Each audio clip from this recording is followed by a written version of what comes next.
కీర్తనల గ్రంథం 139 అధ్యాయం రెండో వచనాన్ని ఒకసారి చదువుదామండి. నాకు తలంపు పుట్టక మునుపే నీవు నా మనసు గ్రహించుచున్నావు అని. అవును కదండీ! దేవుడు మన మనసులను గ్రహించే దేవుడు. ఏదైనా విషయమండి ఇతరులతో, మనుషులతో మనం చెప్తే, లేపోతే మనుషులతో మనం పంచుకుంటే అది ఇతరులకు తెలుస్తుంది. కానీ మనము చెప్పకుండానే మన మనసులో ఉన్నది గ్రహించేది ఎవరైనా ఉన్నారు అనంటే అది దేవుడైన యేసయ్య మాత్రమే. అది మనుషులకు అసాధ్యమైనది. కానీ దేవునికి మాత్రము సాధ్యమైనదండి. అందుకే నాకు తలంపు పుట్టక మునిపే నీవు నా మనస్సు గ్రహించుచున్నావు.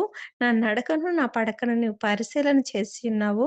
నా చర్యలన్నిటిని కూడా నీవు బాగుగా తెలుసుకొని ఉన్నావని ఇక్కడ కీర్తనకారుడు సెలవిస్తున్నాడు. అవునండి. మన చర్యలన్నీ కూడా బాగుగా తెలుసుకునే దేవుడు.